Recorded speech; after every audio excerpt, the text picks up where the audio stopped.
What is up, YouTube? It's John again, back for another video from our previous Sunday's locals at Cool Stuff Games. Just jumping in here to everyone's favorite thing to watch, a mirror match. This is a Mirage mirror. It's me on the right versus Chris on the left. Chris is actually a very good player. I know he primarily played green previously, but as of the turn of I think the more recent metas, he actually had to make the change and jump to a deck that was a little more competitive, just because Bloom isn't as competitive as it once was, and I think we all know that, right? So he's been playing Mirage for a little bit. Our builds are significantly different. You just saw me like super confused poke at the Uko. I was like, what the? We'd actually talked about builds a little bit, and Chris is playing a handful of cards that I think are a little bit interesting, and I definitely think can help consistency. But also, dude, that's the beauty of card games, right? You can build the card game, or you can build the deck the way you want. So he's playing jamming, I think a couple jamming Biomon, jamming Madoki Betamon, and Ukomon. His goal is to try and boost consistency, right? So something I found interesting is my thought process and my goal was the exact same. However, I decided to go about it a different route. And what I mean by that is that I decided, screw it, I'm getting rid of the Madoki Betamons. I'm getting rid of the Gomamons. Don't get me wrong, like those cards are great. If you open Madoki Betamon, you can go into it, phenomenal. But I was like, dude, F that. That's not the goal. I'm going to max out on the 3-cost Gaomon that searches 3. Just because I think it's absolutely necessary, and you need to you want consistency, right? Like, you need to see your pieces at the end of the day. That's literally what it comes down to. And that's why I decided to do it. I mean, granted, I'm saying that, right? And you're watching me here on the right, brick AF, hard AF. I said, so I was like, I need to find pieces, is basically what my thought process was.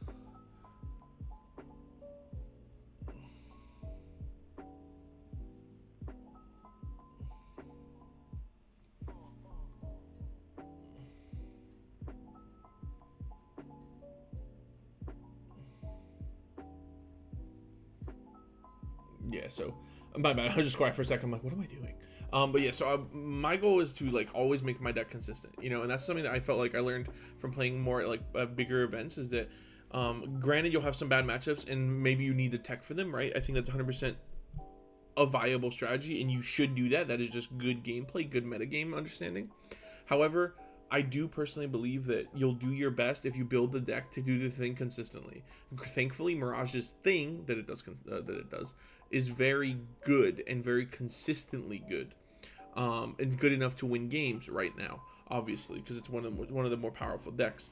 So that was my thought process: is build for consistency, ensure that you always do the thing, because at least then you have a fighting chance. Granted, there's shit like this where I'm gonna brick. I think it's only because I play like 10 rookies, right? And maybe that's an argument of like, oh, that's bad ratio, but I think for the most part it does come down to making sure your deck just always works, right? Checking it on board state here, we actually on my end finally were able to start getting the ball rolling here. I remember here I was like, damn, at this point I remember I was like, I can't out the Mirage yet, but I need to be able to out the Gaomon. I just wanted to get rid of most of the bodies on the board, right? He's showing me what he has, so I'm like strip the jamming, or like strip the 5 and the bounce the little guy. Oh no, wait, but I remember looking, I'm like, oh wait, we didn't strip a second source, right? Oh, maybe I'm trolling. Oh no, I got rid of the rookie. Oh, then we drew into the burst mode, which punishes that super hard, and then I think we just ran away with the game here.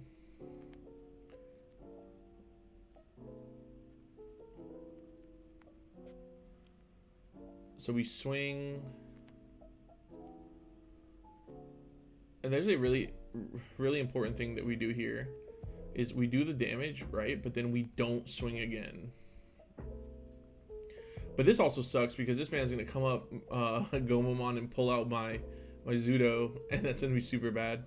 So it turns out, fast forward here, that third check right now, and Chris's security on the left in the red sleeves, that is a memory setter Thomas. So if I would have swung again, like usually you think, oh, do some damage, right? Swing. But my thought process was, let me not give him any more resources because his board's already crazy. And if I would have hit Memory Set or Thomas here, I just straight up lose. Like, it's over, you know? So I hit a monster. I was like, all right, let me chill. I know that he doesn't play Full Moon Meteor because we were already talking about that, so I could kind of swing freely. But if I would have at any point hit a Memory Set or Thomas for him, it's over. Like, I just die. So my other thought process was I wanted to make sure that my Miragegao was not suspended just in case he found a way to get big and swing over it. Granted, I mean, he'd probably crash. But look, for example, he's going to pull out my Zudo, gain 3. So the struggle that he has is he has a hard time finding his tamers or playing them because it's so hard to not find an opportune time to play them. Or it's hard to find in an opportune time to play them. Like, for example, like, dude, if I have Gaomon Thomas turn 1, F it, I'm dropping it for 4. Because you need it, bro. You need the tempo. Oh, he drew the better Gaomon. But wait, okay, so if he would have went into that Gaomon that draws cards, he also draws a card from its effect, so he would probably pass turn. Because he wanted to, I think, add a card to my hand. But if he would have went into that one with jamming, he probably would have passed turn. I mean, if he was paying attention, I'm sure he would have, but he probably would have memory boosted or training first, but he would have lost memory for sure. Zudo strip 2.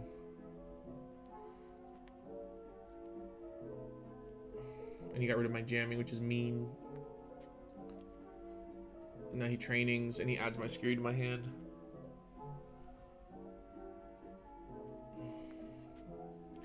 Now I think he goes hard Evo into burst mode here for 5, which I was kind of expecting. And I'm like, if he does this, I can punish this so hard. Because I think I can go Zudo Ace, right? And then I can just go Mirage and I can do my own burst mode and it's just GG from there. But I actually don't know because I'm pretty sure it's like we get so much memory from this. All right. And see, he wasn't even able to swing. Like, he wasn't able to do any damage just because it was such an awkward situation. Yeah, I think at this point, I'm like, okay, I got it. And, like, we full moon, and then we gain... we overflow. So we full moon, we overflow, and we gain memory. And then here, I think we just training. Oh, Mem Boost. Actually, Mem Boost is not bad. Do we grab the burst mode here? Oh, no, we grab the 5. Okay, because I think we have burst mode in hand. Perfect. Oh, also, this playmat here, it's huge, but I love it. I don't play Lorcana, but I saw it. It's the theme behind it is Memento Mori, which is remember you die, which is something that I'm actually going to consider getting tattooed on me because it's a saying that I love and I think is important. And I won't go into my personal philosophies too much, but I think it's something too important to remember. If you actually know, if you're watching this far and you know what Memento Mori means, I would love for you to share it in the chat, man. Educate the others because I don't want to, spill the beans. All right, so here we are. We are going BRRRR. This Gaomon goes crazy here, brother. Mock for 3. And then, yeah, this is just GG. I think he knows it, too, because we're going to swing. We have jamming. I draw 1. It's a Thomas. See, that's what I'm saying. That Thomas is the 3rd check, brother. It changes the game, bro. Then we add. Then I think I just show him burst, and he's like, yeah, you got it.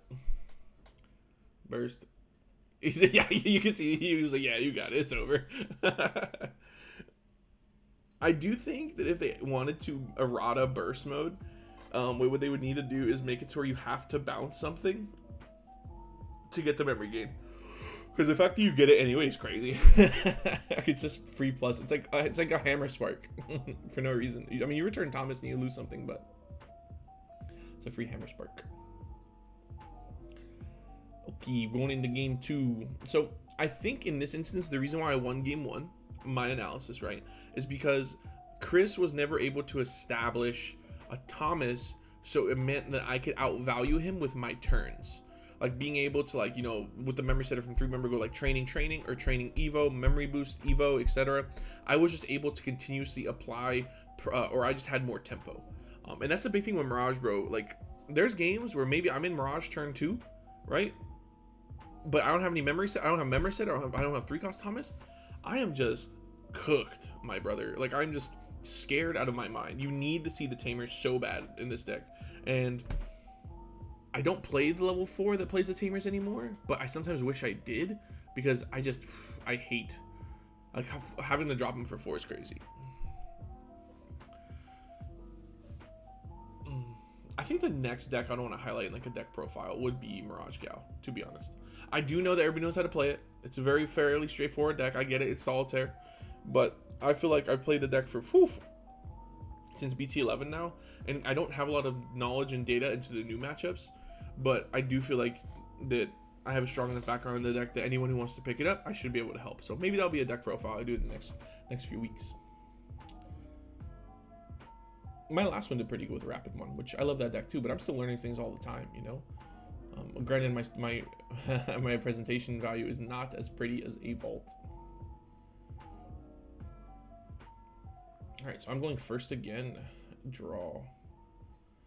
Thomas for 4, and then I remember Chris saying like, "Damn," like he didn't expect me to have, like, he was hoping I wouldn't have that opening. Because don't get me wrong, like, training is cool, like rookie training is cool, but it's just so weird.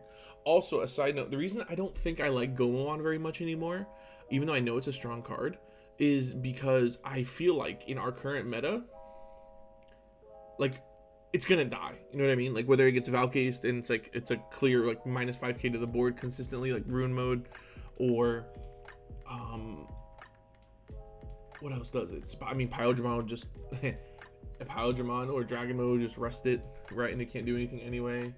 Numemon would Valkace clears and Numemon. What else is meta right now? Vaccine's gonna definitely kill it, super easy.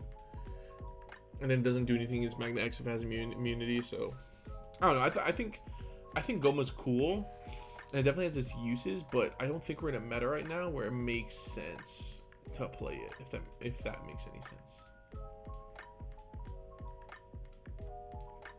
All right, got the double men boost, and I popped the original one and put him to 1. And don't hate on me for not having the new men boost art. Truthfully, I've grown so attached to these ones that I have, because I have like 4 of them, because I play so many blue decks. But yeah, so don't hate me. All right, so now's the crucial turn. I think here's where I'm like, damn, do I push up and try and kill him, or do I just vibe? And I remember thinking, I'll just vibe. His stack doesn't have jamming. There's a high chance that he dies, right? So here I just try to go.